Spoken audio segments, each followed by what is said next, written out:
देखिए अब हम लोग जो डिस्कस करेंगे वो food chain in pod ecosystem. ये बड़ा ही मतलब छोटा चैप्टर है बोर्ड एग्जामिनेशन पर्पज से, लेकिन इंटरेस्टिंग है क्योंकि इस चैप्टर को हम लोग बचपन से पढ़ते आ रहे हैं। अगर देखा जाए तो क्लास 7-8 से जब साइंस शुरू होता है वहीं से हम इकोसिस्टम के बारे में, इन्वायरमेंट के बारे में पढ़ते आ रहे हैं। अब यहाँ क्या देखने वाले हैं हम लोग एक कि फूड चेन जो पॉन्ड इकोसिस्टम है उसके कंपोनेंट सबसे पहले तो फाइटोप्लैंक्टन होंगे या एक्वेटिक प्लांट हो गया। ये प्लांट हेल्प करता है इकोसिस्टम को सस्टेन करने के लिए। सस्टेन का मतलब हो गया तो फाइटोप्लैंक्टन एंड एक्वेटिक प्लांट सबसे पहले हो गया फूड चेन में पॉन्ड इकोसिस्टम का। उसके बाद है जूओप्लैंक्टन। याद रखने का क्या तरीका है कि जो जूओप्लैंक्टन है वो एनिमल को रिप्रेजेंट करता है and then having what they are the small aquatic animals, जिसमें लार्वा भी हो सकता है, इंसेक्ट भी हो सकता है। याद रखना क्या है हम लोगों को कि किसी भी पॉन्ड इकोसिस्टम में या एक्वेटिक इकोसिस्टम में ये सारी चीजें ऑलमोस्ट कॉमन होती है। भाई ऑब्वियस सी बात हो गई कि पॉन्ड इकोसिस्टम का मतलब हो गया वो सारे लिविंग ऑर्गेनिज्म जो किसी भी पॉन्ड में या किसी भी एक्वेटिक बॉडीज में रह रहे हैं और वहीं उनका लाइफ जो है वो कंप्लीट होता है। तो छोटे छोटे प्लांट्स, छोटे छोटे बैक्टीरिया या माइक्रोब्स या एल्गी और फंजाई, एक तरह से अगर देखा जाए जिनके पास प्लास्टिड नहीं है, उसके अलावा प्लास्टिड जिनके पास नहीं है, फॉर एग्जांपल एल्गीज वगैरह हो गई या कुछ बैक्टीरिया भी हो गए जिसके पास प्लास्टिड्स होती हैं मोनरेंस के केस में, तो उनको छोड़ के सारे ऑर्गेनिजम्स कंज्यूमर्स कहलाते हैं। मतलब हमें क्या याद रखना है, प्रोड्यूसर्स वो सभी हैं जो फोटोसिंथेसिस कॉज करता है, चाहे वो पानी के अंदर हो चाहे वो टेरेस्ट्रियल हो। This is what we have to understand. Then अब इनको खाता कौन है, तो इनको खाते हैं फिश। फिर फिश के ऊपर कौन है, बर्ड्स है। फिर बर्ड्स को कौन खा रहा है, ह्यूमन या कोई भी दूसरे एनिमल्स, इसलिए मैंने यहाँ पे एनिमल्स लिख दिया है। कुछ शॉर्ट फॉर्म है इस चैप्टर में, WHO, यूनेप, CFC, ओजोन और DDT।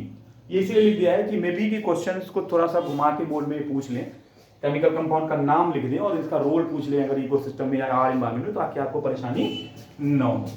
Then we have a man made ecosystem. इसमें आपका एग्रीकल्चर फील्ड हो गया जो हम लोग खेती करते हैं, क्रॉप फील्ड हो गया वो भी उसी में इंक्लूड कर दिया हमने। एक्वेरियम जो घर में आप एक्वेरियम रखते हैं जिसमें मछलियां वगैरह रहती हैं, तो ऑब्वियसली वो एक आर्टिफिशियल इकोसिस्टम हो गया जो आपने अपनी मर्जी से डिजाइन किया या बनवाया है। या फिर गार्डन हो गया जो आपके बैकयार्ड में जो आपने गार्डन बना रखा होता है, they all comes under the man made ecosystem या इसी को हम आर्टिफिशियल इकोसिस्टम कहते हैं। उसके बाद एक नोट है हर्बिवोर्स के लिए कि these are always at the T2 level. T2 level क्यों, क्योंकि प्रोड्यूसर्स पहले पोजीशन पे है फर्स्ट ट्रॉफिक लेवल पे, जिसको हम T1 से इंडिकेट करते हैं, और उसी के जस्ट बाद हमारा हर्बिवोर्स होता है। मतलब जो प्लांट्स पे डायरेक्टली डिपेंड करेगा, जो प्लांट्स को ही कंज्यूम करेगा, खर्च करेगा, वो हमारा हर्बिवोर्स हो गया। अब उस हर्बिवोर्स के ऊपर कार्निवोर्स या ऑटोट्रॉफिक ऑर्गेनिजम्स भी कभी कभी कंसिडर कर लिए जाते हैं। ठीक है, एक टॉपिक है आपके फूड चेन में, मतलब आर एनवायरनमेंट चैप्टर में, इंसिनरेशन। ये वेस्ट डिस्पोजल सिस्टम का एक तरीका है, ये ध्यान में रखना है, जिसमें हम जितने भी डिस्पोजल कंपोनेंट्स होती हैं इकोसिस्टम में जो इकट्ठे हो जाती हैं, उनको हम कंट्रोल्ड वे में हम उसकी बर्निंग कराते हैं, उसको जलाते हैं ताकि वो पॉल्यूशन कम करे। तो ऑब्वियसली अगर जलाने की बात ऐसे ही करते हैं तो एक दिमाग में बात आती है, ख्याल आती है कि कहीं ना कहीं हम पॉल्यूशन कॉज कर रहे हैं।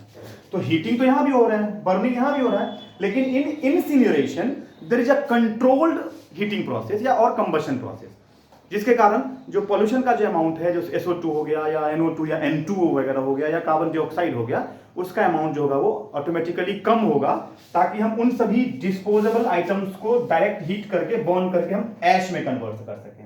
इसका एडवांटेज ये हो रहा है कि जब आप नॉर्मल कहीं कुछ जला रहे हैं तो वो पॉल्यूशन ज्यादा कॉज कर रहा है, लेकिन जब इंसिनरेशन कर रहे हैं तो जलाने के बाद उन सभी को आप ऐश में कन्वर्ट कर देते हैं। इसका एक फायदा ये भी है या एडवांटेज ये भी है, आप इसको समझ सकते हैं बहुत आसानी से, कि अगर आप छोड़ दे रहे हैं किसी वेस्ट को एक जगह बहुत लार्ज स्केल पे आप जमा करके, तो उसको डिकम्पोज करने में टाइम लगेगा। उस डिकम्पोजिशन के दौरान व्हाट विल हैपन कि ये कहीं ना कहीं इकोसिस्टम में पॉल्यूशन फैलाएगा, हो सकता है वो डिजीज कॉज करे, वो डिजीज माइक्रोब्स को वहाँ पे ग्रो करने का एक बहुत ही आसान जगह मिल जाएगी। तो उससे बचने के लिए एक्चुअली में इंसिनरेशन किया जाता है, ताकि आप जलाएंगे तो जलने के बाद एक बहुत ही छोटा सा अमाउंट ऐश के फॉर्म में बचेगा। तो this is what the incineration process. तो ये इंपॉर्टेंट कुछ पार्ट्स थे आर एनवायरनमेंट चैप्टर के। Hopefully will be useful to everyone. Share and subscribe my channel. Thank you.